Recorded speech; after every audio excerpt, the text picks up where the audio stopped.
दोस्तों, आपका एक बार फिर से हमारे चैनल नोटों में स्वागत है। आज की इस वीडियो में हम आपके लिए लॉज ऑफ मोशन लेकर आए हैं। ठीक है, जो न्यूटन ने 3 लॉ दिए थे और जिससे पहले लॉ ऑफ इनर्शिया आता है, वो चारों जो लॉ हैं मैं आपको अच्छी तरीके से समझाऊंगा इस वीडियो में। और मेरा दावा है अगर कि आप ये पूरी वीडियो एंड तक देखते हैं तो आपको जो लॉज ऑफ मोशन है वो अच्छी तरीके से समझ आ जाएंगे। ठीक है, तो सबसे पहले जो है फर्स्ट लॉ ऑफ मोशन, उसको पढ़ने से पहले ये रहा फर्स्ट लॉ ऑफ मोशन, इसकी स्टेटमेंट है, ये आपको याद होनी चाहिए। First law, second law, third law, statement आपको तीनों की पता होनी चाहिए। ठीक है, समझाऊंगा मैं आपको कि स्टेटमेंट क्या कहना चाहती है हमसे। ठीक है, तो फर्स्ट लॉ ऑफ मोशन जो है उससे पहले आता है लॉ ऑफ इनर्शिया। ठीक है, तो इनर्शिया क्या होता है?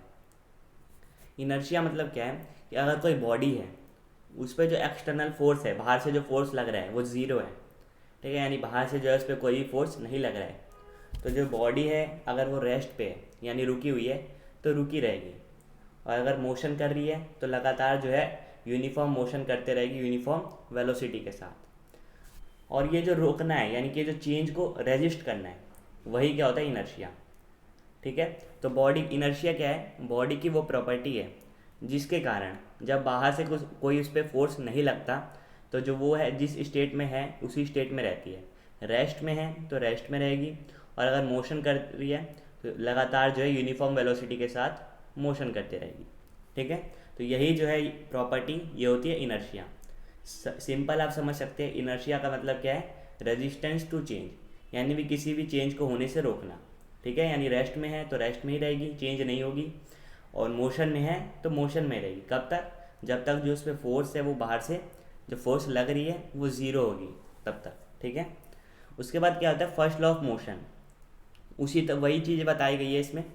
Every body continues to be in its state of rest और of uniform motion in a straight line unless compelled by some external force.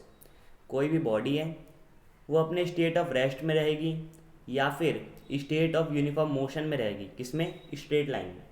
यानी कोई बॉडी है अगर वो रेस्ट पे है तो रेस्ट पे ही रहेगी, या फिर अगर स्ट्रेट लाइन में वो यूनिफॉर्म मोशन कर रही है तो यूनिफॉर्म मोशन ही करते रहेगी। यूनिफॉर्म मोशन आपको पता होगा कि मतलब इक्वल इंटरवल ऑफ टाइम में इक्वल डिस्टेंस कवर करिए। ठीक है, 2 सेकंड में मान लीजिए 10 मीटर कवर कर रही है तो अगले 2 सेकंड में भी 10 मीटर, अगले 2 सेकंड में भी 10 मीटर, यानी इक्वल टाइम में इक्वल डिस्टेंस जो है कवर करे, वही जो है यूनिफॉर्म मोशन। तो कोई भी बॉडी जो है अगर रेस्ट में है तो रेस्ट में ही रहेगी, और अगर यूनिफॉर्म मोशन कर रही है स्ट्रेट लाइन में तो यूनिफॉर्म मोशन ही करते रहेगी। ठीक है, कब तक? Unless compelled by some external force, जब तक कि जो है हम बाहर से उस पर कोई एक्सटर्नल फोर्स ना लगाएं। तो यही जो है हमारा फर्स्ट लॉ मोशन जो है कहता है। इसका सिंपल सा एग्जांपल है, आपके सामने मान लीजिए कोई भारी सी चीज़ है। ठीक है, मान लीजिए एक बर्तन है, वो रखा है तो वो रखा ही रहेगा जब तक कि आप उस पर बाहर से कोई फोर्स नहीं लगाते। कोई अगर आप हल्की सी चीज़ ले लेते हैं, ठीक है, तो हवा से जो फोर्स लगती है एयर से, उससे भी वो हिल जाती है। लेकिन कोई भारी चीज़ है तो उस पर एयर का जो इफेक्ट है नेग्लिजिबल होता है।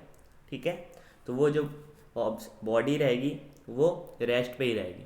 ठीक है, और जैसे मान लीजिए कोई साइकिल है, वो अगर हम चलाते जा रहे चलाते जा रहे चलाते जा रहे और हमने छोड़ दी तो वो क्या होगी? चलती जाएगी। लेकिन हमने देखा है कि जब हम ऐसा करते हैं तो साइकिल कुछ देर पे जाके क्या हो जाती है? रुक जाती है। क्यों?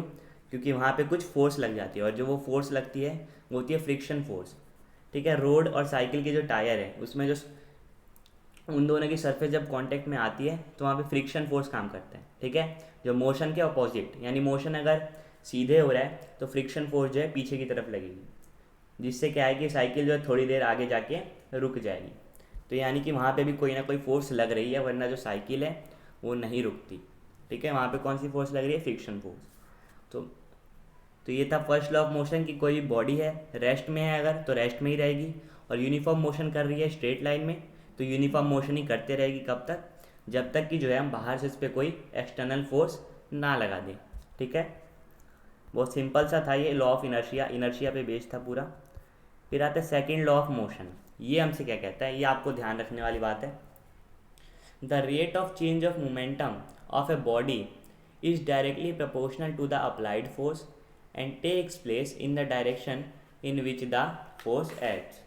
ठीक है, यानी rate of change of momentum है किसी बॉडी का, वो किसके प्रोपोर्शनल होगा? अप्लाइड फोर्स के। मोमेंटम को हम किससे डिनोट करते हैं? पी से। मोमेंटम क्या होता है? मास और वेलोसिटी का प्रोडक्ट होता है, ठीक है, मास इनटू वेलोसिटी। और रेट पूछा है तो रेट कैसे निकालते टाइम के साथ, तो यानी delta P by delta T किसके प्रपोर्शनल होगा, directly proportional to the applied force, जो हम बाहर से फोर्स अप्लाई करेंगे। तो F is proportional to delta P by delta T, आपको यहाँ पे दिख रहा होगा। ये जो है सेकेंड लॉ ऑफ मोशन की ओरिजिनल जो है एक्सप्रेशन है, मैथमेटिकली हम इसको इस तरीके से लिखते हैं, ठीक है। जब यहाँ से हम प्रोपोर्शनैलिटी का साइन हटाएंगे तो यहाँ पे जो एक कांस्टेंट लग जाएगा के, नीचे लिखा हुआ है कि के क्या है, कांस्टेंट ऑफ प्रोपोर्शनैलिटी, ठीक है। और ये भी यहाँ पे बात बताई गई है कि the rate of change of momentum of a body is directly proportional to the applied force and takes place in the direction in which the force acts, यानी जिस डायरेक्शन में जो है फोर्स अप्लाई हुआ है, ठीक है, उसी डायरेक्शन में जो है मोमेंटम चेंज होगा, rate of change of momentum, ठीक है। यानी F is directly proportional to delta P by delta T, या F is equal to K delta P by delta T, ठीक है। के क्या है यहाँ पे, कांस्टेंट है। इसी ये जो है सेकंड लॉ ऑफ मोशन, इसी का यूज़ करके जो हमारी एक बहुत फेमस जो है इक्वेशन बनती है, जिसको हम फोर्स की इक्वेशन कहते हैं, F is equal to K M A, ठीक है। कैसे बनती है देख लीजिए। अगर यहाँ पे हम limit delta T tends to zero, यानी डेल्टा टी जो है जीरो की तरफ अगर जा रहा है, तो ये इक्वेशन क्या बन जाएगी, F इज़ इक्वल टू के D P by D T, ठीक है। कोई भी अगर लिमिट जो है डेल्टा टी नीचे की जो लिमिट है वो ज़ीरो की तरफ जाती है तो ये इंस्टेंटेनियस बन जाता है, ठीक है। तो D P by D T, ठीक है। हमें पता है मोमेंटम क्या होता है, मास इनटू वेलोसिटी, तो हम उसको क्या लिख सकते हैं, D M V upon D T, बाहर के पहले से है। अगर हमने मास को मान लिया कांस्टेंट तो m बाहर आ जाएगा, बचेगा क्या, के एम, ठीक है, D V by D T, D V by D T. Velocity का डिफ्रेंशिएशन जब हम करते हैं तो क्या आता है, एक्सेलरेशन, ठीक है। तो क्या बन जाएगी equation, F is equal to K M A, ठीक है। और जनरली जब हम k को 1 मानते हैं तो इक्वेशन क्या बन जाती है, F is equal to M A, यानी force is equal to mass into acceleration, ठीक है। ये बहुत आपने पढ़ा होगा, बहुत बार पढ़ा होगा, ठीक है। और लोग क्या कहते हैं कि यही जो है सेकंड लॉ है, लेकिन सेकंड लॉ ये नहीं है।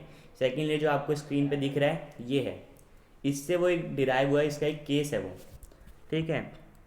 सेकंड लॉ क्या कहता है कि F जो है delta P by delta T के डायरेक्टली प्रोपोर्शनल है, और इसी से हमें क्या रिलेशन मिलता है कि F is equal to K M A.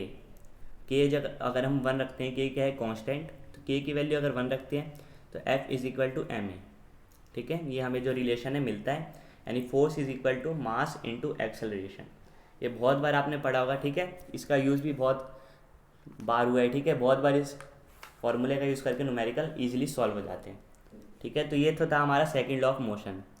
Last जो हमारा बचता है थर्ड लॉ ऑफ मोशन, बहुत सिंपल सा है, बहुत ज़्यादा आसान है।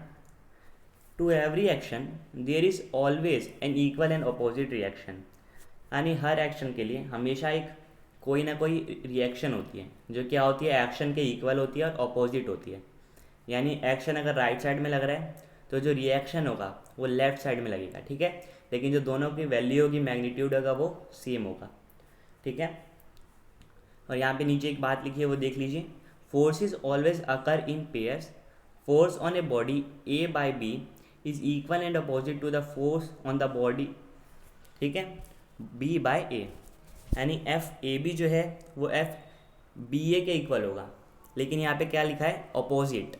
तो यानी एफ ए बी जो है माइनस एफ बी ए के अपोजिट होगा, ठीक है। तब जब इनका हम ऐड करेंगे तो ये जो होगा ज़ीरो हो जाएगा, नेट जो होगा ज़ीरो हो जाएगा, ठीक है। यहाँ पे वही बात लिखी गई है कि हर एक्शन के लिए एक अपोजिट रिएक्शन होता है। अपोजिट होता है यानी कि उसका साइन जो है वो चेंज होगा। तो अगर एक्शन पॉजिटिव है तो रिएक्शन जो है वो नेगेटिव होगा, ठीक है। लेकिन दोनों का जो मैग्नीट्यूड है वो एक सेम होता है, यानी एफ ए बी जो है माइनस एफ बी ए के इक्वल होता है, ठीक है। और एक बात और ध्यान रखने वाली क्या है कि जो एक्शन और रिएक्शन है सेम इंस्टेंट पे होते हैं, यानी जिस टाइम एक्शन हुआ उसी टाइम जो है रिएक्शन होगा। कुछ लोग क्या सोचते हैं कि पहले एक्शन हुआ होगा उसके बाद जो है रिएक्शन आएगा, नहीं, ऐसा कुछ नहीं है।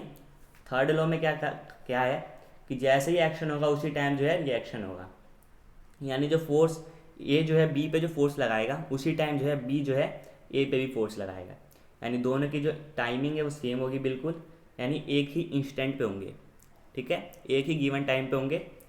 और दोनों का जो मैग्नीट्यूड है वो इक्वल होगा, लेकिन डायरेक्शन जो है वो अपोजिट होगी। यानी F A B is equal to F minus F B A, ठीक है। F A B is equal to minus F B A, ठीक है। तो आशा करता हूँ आप तीनों जो लॉ हैं आप जान गए होंगे। लॉ ऑफ इनर्शिया भी मैंने आपको बता दिया, इनर्शिया क्या होता है। अगर आपको किसी भी चीज़ में यहाँ डाउट है तो प्लीज़ कमेंट करके पूछ सकते हैं, मैं आपको ज़रूर बताऊँगा, ठीक है। मैंने अपनी तरफ से पूरी कोशिश की है ताकि आपको समझा सकूँ, ठीक है। तो यहीं पे जो है हमारी आज की वीडियो है ये ख़त्म होती है। आपसे फिर मिलेंगे नेक्स्ट वीडियो में किसी और टॉपिक के साथ। तब तक के लिए bye bye, see you again and thanks for watching. और हाँ, अगर चैनल पे नए आए हैं तो प्लीज़ चैनल को सब्सक्राइब कीजिए, ठीक है, और दोस्तों के साथ शेयर कीजिए ताकि उनको भी जो है ऐसी यूज़फुल वीडियोज़ का फ़ायदा मिल सके, ठीक है। Thanks for watching.